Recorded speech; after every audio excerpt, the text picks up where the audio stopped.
Hey everyone, my name is Penny Zanker, and it's time to reset. This podcast goes beyond just navigating change. It's about new ways of thinking about how you can approach challenges, how you can shift your mindset when needed, create some space and grace for yourself so that you can rethink, recharge, and reprioritize when and where needed. Are you ready to unlock your full potential?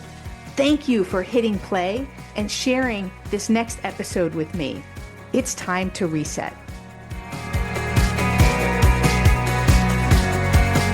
Hello, my name is Penny Zanker, and we are Take Back Time. And I'm excited today because we're going to talk about a topic that actually is near and dear to my heart recently, which is overwhelm. I've got a lot going on. I'm sure a lot of you have a lot going on. And just because I talk about time management and different aspects of stress management doesn't mean that I don't experience it as well. So we just get good at finding out what works for us. And sometimes it works for us until it doesn't, in case any of you have recognized that. And then sometimes we need new strategies to help us through different types of overwhelm and different types of challenge. So I'm excited about what I can learn from today as well. I'm excited to have Mark Silverman with us today. He came to coaching after a successful career in technology. So he and I are kindred spirits in a lot of different ways. I started in technology as well. And he generated over $90 million for a fast-growing startup by bringing together executives, technical leaders, and stakeholders to close complex multi-million-dollar sales. He's also the author of the best-selling Only Tens 2.0, Confront Your To-Do List, Transform Your Life. And I'm sure he's going to give us some tips from there. And he sold over 75,000 copies to date. Wow. For those of you who don't know, that's a big deal. And he's host of Mastering Overwhelm podcast. So he knows this whole podcast thing really well. He leads workshops internationally, helping CEOs and senior executives to focus on making sure the right work gets done in their organization. So without further ado, Mark, welcome to the show. Thank you. I appreciate it. Totally kindred spirits, because I love what you just said in the introduction. I am a time management guru and I get overwhelmed, right? And when I start my workshops, I said, look, I can't keep you from getting into overwhelm. If you run a business, if you're trying to raise a family, if you're trying to stay fit and you're trying to keep your romantic partner interested in you, you're going to be overwhelmed. What I can help with is getting you out of overwhelm. So I love that you're human about this. Absolutely. We just have to get better at it, right? And have the right practices.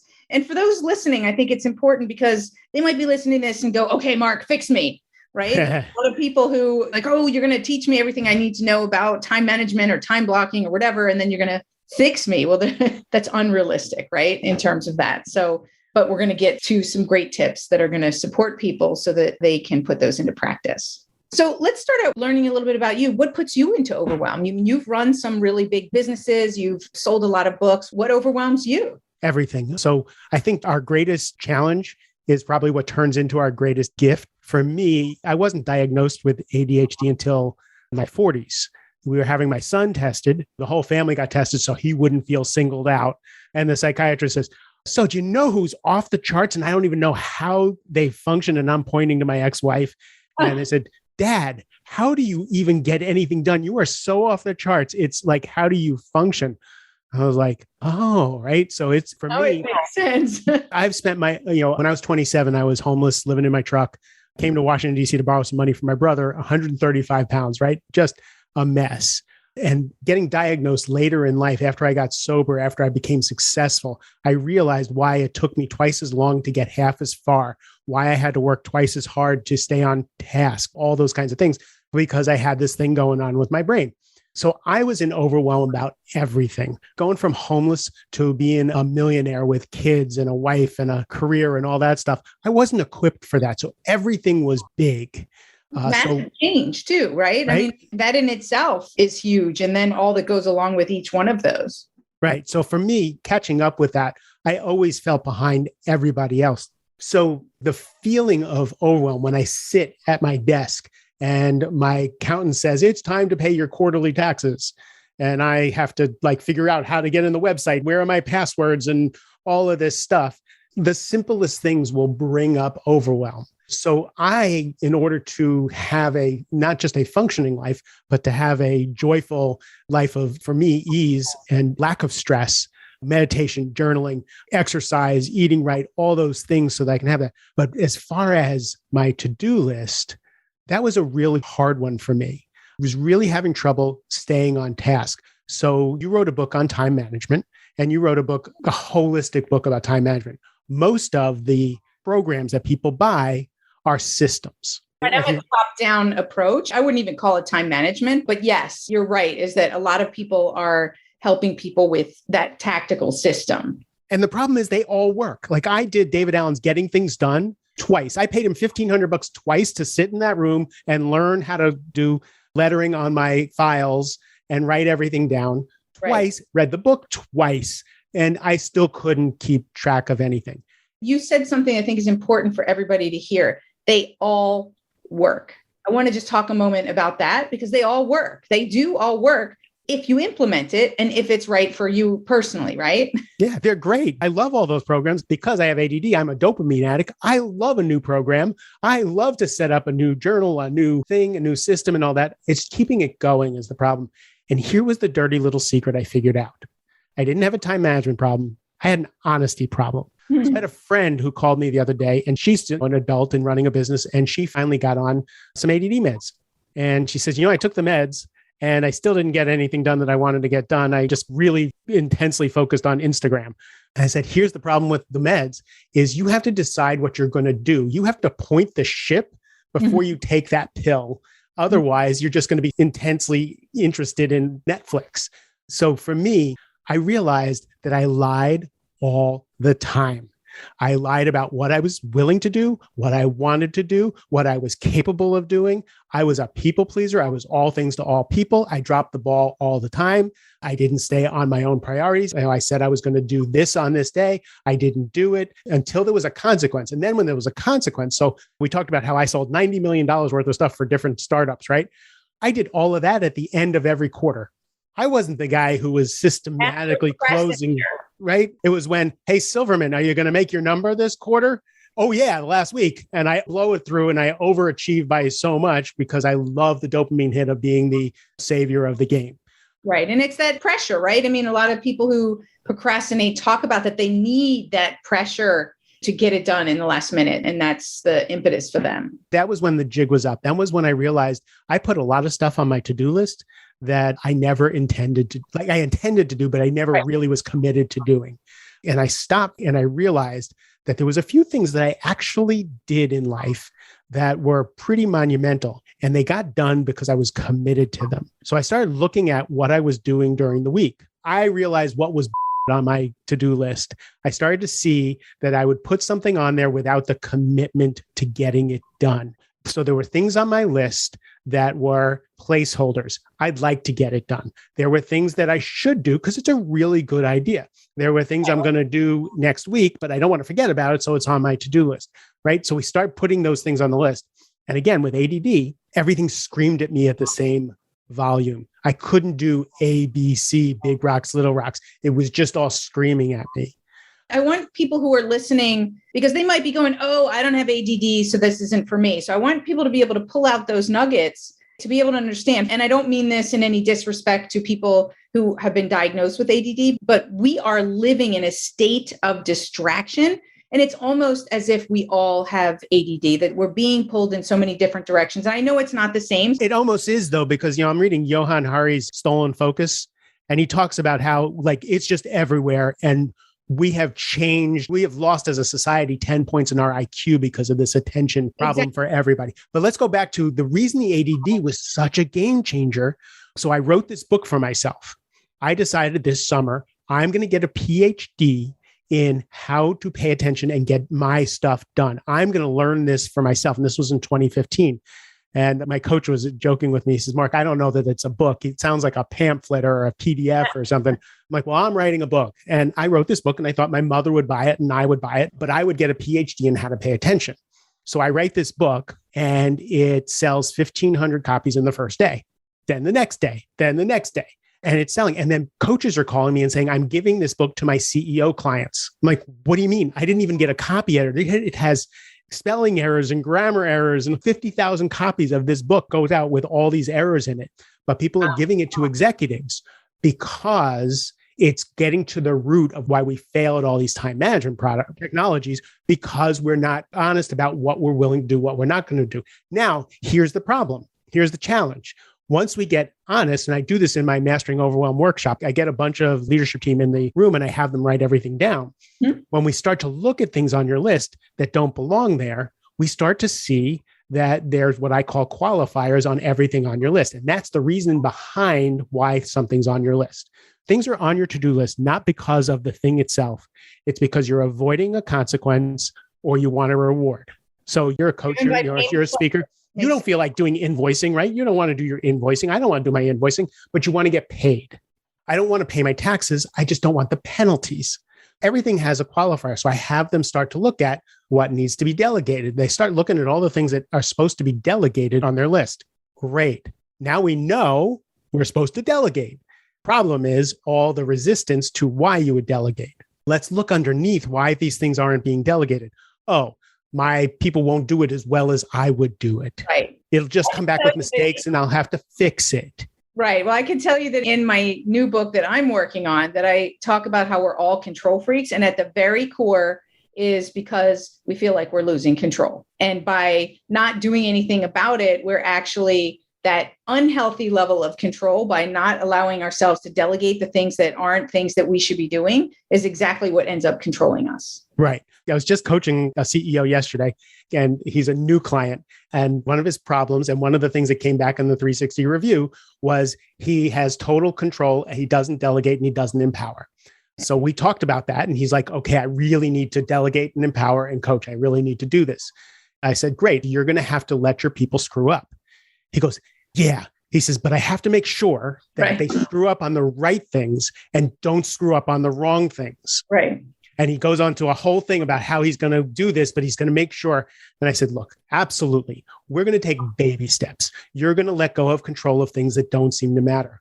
But I got news for you. Just like they're going to fail at some things that you give them so that you can coach them on how to do it better, you're going to fail at giving the right stuff up. You're going to give up control on something and it's going to blow up in your face. And you need to understand that that's what's going to happen in this coaching before we take another step. Like this whole letting go of control is terrifying. That fear, and in certain personality types, it's life and death, right? Letting go of control, making mistakes just goes to the core of a wound. Where other people, they can make mistakes. Psychologically and biologically a need for us. So it's absolutely woven into our core. Right. So let's go back to the to-do list. Now there's things on the to-do list. You said, like, I was the committee chair for the Boy Scouts. I was the basketball coach. I was all these things. There's things that are on your list that you didn't want to do. And now you're like, I actually shouldn't be doing this. It shouldn't be on my list. Oh, now you have to go have that difficult conversation of setting a boundary, right? Or renegotiating something like, oh, I have something that's due on Friday. I can't get it done. So I have my audiobook being read right now because, again, it's been 7 years and I have not read my audiobook. So I finally hired it out because it's never been a 10 for me. It's never been a commitment. I read one chapter. I hated it. So I hired it out. And the guy says, okay, I'll have it done for you on Wednesday. This was last Monday. I said, okay, he's going to be working pretty hard. Wednesday comes and goes, nothing. Thursday, Friday, I sent him an email. I said, dude, so where's my book? And he says, oh, I don't hear anything. So Monday, dude, where's my book? And he goes, oh my God, I'm almost done. I need a little more time. I said, I'm fine. It's been 7 years. It can be a week. I don't care. What I really would like you to do is keep your word. And if you're not going to keep your word, tell me. He goes, my wife tells me the same thing. She says I should say 2 weeks and then over deliver. I said, exactly. I don't care. I expect it to take 2 weeks. Right. So it's supposed to be done today. So the same thing with everybody, with the things on your to-do list. Now, here's the problem. So now we're going to learn how to have difficult conversations of delegating, of setting boundaries, of saying no, of renegotiating timelines, all these things to get out of overwhelm and get things off our to-do list. Right. They should have been there in the first place if you had taken a step back and really focused on what was most important and let go of the things that were less important. But everybody's listening is that we create this overwhelm for ourselves. And so it's time that when you feel that overwhelm to say, okay, I need to change my approach because this isn't working. Right. It's going up. You would go upriver to figure out why you're overwhelming the systems in your business. But very few people go upstream to figure out why they're overwhelmed in their own life. And it's because they've taken on too much. They haven't triaged their to-do list. It's hard enough to sit down on a Sunday night or a Monday morning and write down your list for the week. That's hard enough. The harder part is to go, what's mine, what's not. Tell us your key strategy, because I want to make sure that people get this. So what's the key strategy for you that you would give us to triage that to-do list? So let's say I've gotten to the point where I understand at the beginning of the week, I have to create my to-do list. How do I triage that? Great. So the first thing I would have you do is you write down everything you're supposed to do for the list. So let's do a definition of a 10. And by the way, for your audience, we're going to create a web page specifically for your people, because my clients won't read books because they tend to have ADD too. I have to make little 5-minute videos for them for everything. We're going to give some of those to your people so that when they hear what I have to say, they can go back and relearn it. The first thing that you do is you write everything down on your list, right? You put everything there. So is that everything that I have to do this week? Or is that everything that's in my head? You know, David Allen is everything that's in your head. You can put everything. I actually have everybody do the David Allen thing, everything in your head. Okay. So even if it's something I have to do in 3 weeks, where it's not due for 3 weeks, I have to, but I'm going to put it down. That's the start. That's the first time. The first time is to dump it all out, because now we've got to triage everything that's driving you crazy. Okay. Now let's do the definition of a 10. The definition of a 10 is it has to be done. It absolutely has to be done. Like you get run over by a bus, still has to be done. Okay. Has to be done by you, and it has to be done by you today. Or if you're doing your weeks list, has to be done by you this week. Okay. Or here's the caveat, you have juice to do it. Like you think of a business idea, or you think of a customer to call or something. You should act on those impulses. More and more, we should be getting in touch with our impulses for our businesses and for our lives. I really should call my grandmother, or I should check on this customer. I've been thinking about him all week. I should check on this customer, right? You put that on the list, or leave yourself time for those things that come up. Put it on the list. Put it on the list. Like, oh, I haven't heard from this client in 3 weeks and they're up for renewal. Put it on the list, because your intuition is starting to come up. Now, go through your list, and everything that's a 10 has to be done by you, has to be done by you this week, or you just have so much juice to do it that you really should honor that. Do that. Now you go and you look at everything else on your list. What I do is I have them label it 1 through 10. Okay. So you have your 10s. Everything from 9 down is going to get crossed off your list. 2s, 3s. People are saying, right? Here's what people are saying is those things have to get done too. Do they? I'm just telling you. So, right. So it's that, and that's the confront, right? So now let's look at some of those things. So we start looking at those things that aren't 10s, and we start looking at them. And I say, how many of those things are on your should have been done yesterday list, right? How many things are placeholders that you just keep putting on your list, keep putting on your list, keep putting on your list, and never get done? Do they really need to get done? So you start to look at that. And you ask you a question, because I want people to understand. And also I come at it from my mindset and some of the ways that I do things. So I want to understand where you're coming from. So is this has to be done today? So this is an urgency list of what has to be done today. We're going to, and I'm sorry for being confusing. Let's say this is Sunday night and we're just doing the week. Right. But I guess I'm asking that because what if there's something that has to be done next week, but it is very strategic to the growth of my business, but it doesn't have to be done today, but it has to be done. Let me go through it and then ask you questions. Okay. So we're going to take the things that are 10s and we put 10 next to it. We take the things that are 2s and 3s and things like that, and we start to look at them. It's a 2 this week. It's a 10 next week. Okay. We take that and we put it on the calendar for next week. Evaluate for each one. It just has to get off the list for this week. Gotcha. Okay. What happens is people start looking at stuff and going, yeah, I'm never going to do this. Yeah, oh, look, this was already done. So then you start to look at what needs to be delegated.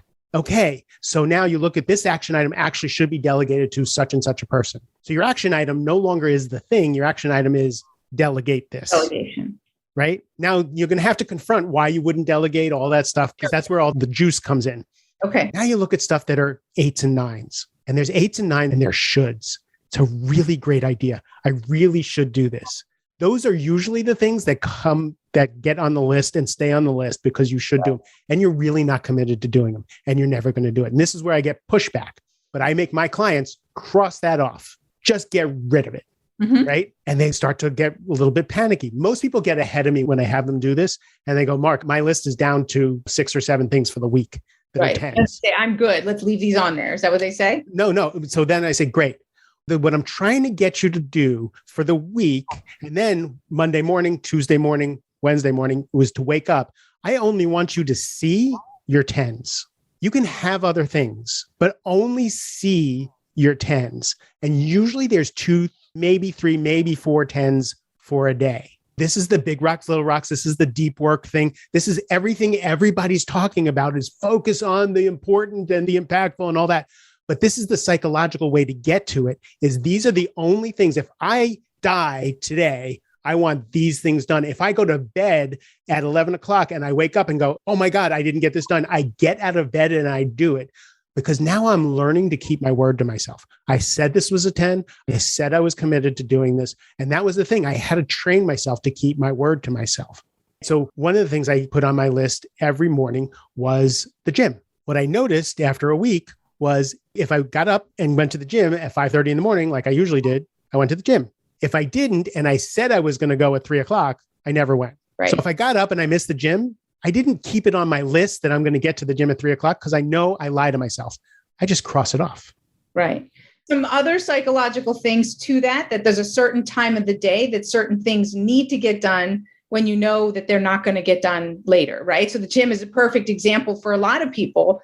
It's not that they're lying to themselves, but their day gets ahead of them. And so you have to know when the right time is to do different tasks to make sure that they get done. Right. For me, writing copy is always going to be in the morning also. Accountability as well. So here's the thing. The hard thing to realize is when you cross some of these things off, if they want to be a 10, they'll come back. Mm-hmm. So when we go through this whole process, and again, there's a little 5-minute video that actually you can watch me go along and you can see it's much easier with the visual to do it. But now when you do this, now you find you have another problem. Oh my God, I have to have the difficult conversations to get these things off my list, right? I have to go set a boundary. I have to go tell someone, you know, that thing I said I was going to get you done by Wednesday?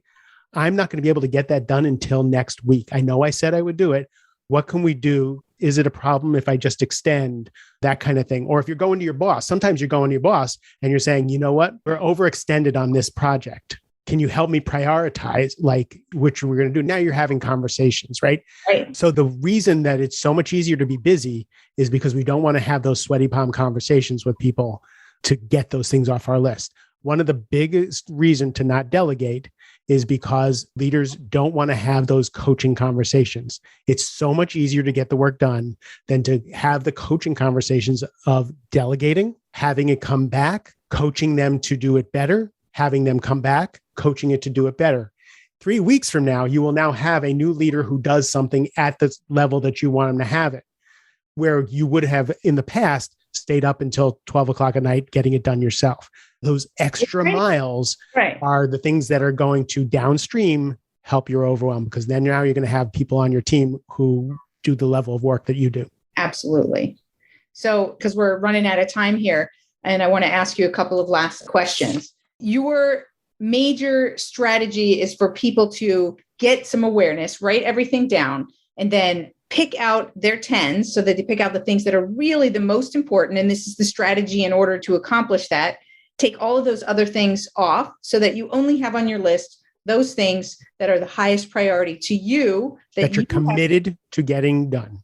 And that you're committed to get done. And then that way you can work from that and you can decommit or ask clarifying questions and everything with the rest of your list. Right. And you can still do some of those other things. Of course. But what Buffett says is he has 2 lists. He has that list of the top 3 things that he must be done by him today. And then he has the failover list of when he has extra time, then he can go to those other things that are also sort of right. So absolutely. We need to have more than one list. We have the short list and then we have the other list. Tell me, I ask almost every guest this question. I'm just curious as to how you would answer it. How do you define productivity and why?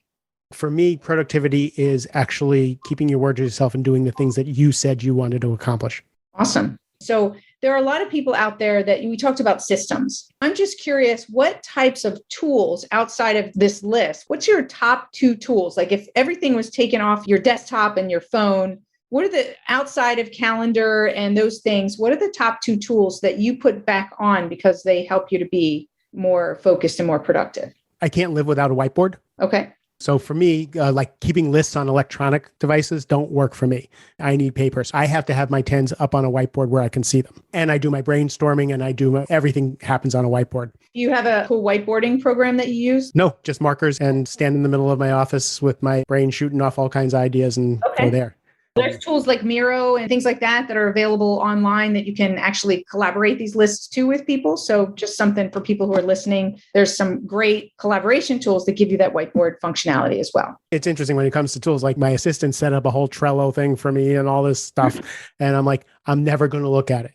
You have to send me a list of things you're waiting for every single day. That's part of your job, is to send me a list of things you're waiting for every day. And it can be this every day. I don't care. Just send me a list, right? So I'm not thinking about it because I will never get to it. Absolutely. And I think that's important for people to understand. I help people to see that there's a lot of different tools, but we have to decide which tools work best for our personality type. Like somebody will send me an Excel sheet that's all colored up and everything like that. And I feel overwhelmed looking at it. And I just I'm done with this. Yes. And I feel that way sometimes too about these Trello lists. I don't know why, but I like my lists in a different way. So I totally get it. I like to see everything on one page. And so whiteboards and paper is still something that I do too. So everybody has to see what works best for them. And that's to identify what works and what doesn't work. Of course, when we take our businesses and our lives to a new level, that might change because we have a different level of demands that are coming at us. And so we may find that some of the tools and techniques that we used in the past, they get us to a certain level, but then we hit a plateau and we need to build new skills or find new tools or something like that. Right. So the second tool is a toss up between my journal, just being able to write and journal, and my meditation cushion. Because again, this takes presence. This takes presence of mind. It takes you being able to understand yourself, to be honest with yourself. What are you willing to do? What you're not willing to do, right? And then what are you willing to do to be able to get those things off your list? Because sometimes you have a volatile person you're working with, and the 10 is avoiding the conflict. You can't delegate to this person. Unwritten 10. You're saying the unwritten 10. No, the absolute 10 is I don't want to have a conflict with that person. It should be delegated with them. I don't have authority to make. I don't want to deal with the fallout. Now it's where you got to put your big boy and big girl pants on and say, I'm no longer a victim of this. I'm choosing to do this because I don't want the conflict. And just be great. Like, be honest with it. Like, I don't want to deal with that. So it's an interesting, but you have to learn who you are in order to be able to slow down and get the right things done. Yeah, absolutely. Awesome. Well, thank you for sharing your technique. We're going to put show links available for people to those videos that you had suggested, also to your book so that people can get a hold of that. Is there anything that you wanted to share with us before we close out the show today that I didn't ask? You know, I just watched a video. There's a young lady who does this whole ADHD channel and tools and strategies to deal with it. I sent it to a couple people just to notice how kind she was to herself. She's so loving and kind and gentle with herself as she's learning new strategies, as she's doing this. The world is really pretty nasty these days to deal with. And if you're not going to be kind to yourself, like that, start there. That's my message for today. Okay, awesome. Thanks, Mark. I appreciate it. So just tell us what's the best site to reach you. I know we're going to put all those links, but just so that we have it auditory for people. MarkJSilverman.com, Mark the letter J, Silverman.com. And then the link for your resources is going to be a separate one. Fantastic. All right. Well, thank you so much for being here. Thank you. And thank you all for being here. Come on, you know that you have challenges with overwhelm. And the question is it in your to-do list? What is it that's creating that overwhelm for you in your life? So the first thing that Mark talks about, and that anybody talks about, is getting clarity on that awareness of what it is. So this is a way to really work through your to-do list. And hey, if this method doesn't work for you, check out his materials. You don't know until you look at it. And if this doesn't, find another one, right? So if you're feeling that overwhelm, find a process because they all work. It's just a matter of which one works best for you. So thank you all for being here. Please subscribe. I'm looking to get people to follow more formally, because I'm going to be doing some changes in the podcast. I'm going to be doing some additional smaller segments where I'm going to be sharing some tips and tricks. And so I want you to make sure that you get updated on all the things that are happening around Take Back Time and what's coming up in the future. So thank you for listening. My name is Penny Zenker, and this is Take Back Time. We'll see you in the next episode. Hey, thank you for spending this time with me. It really means a lot. If you're feeling a little off, distracted, overwhelmed, stuck, or just out of sync, remember that's your signal to reset. And that's all it takes, just recognizing one reset moment at a time. So stay tuned for more tips, tools, tricks, stories, strategies, all here on Time to Reset. We'll see you in the next episode.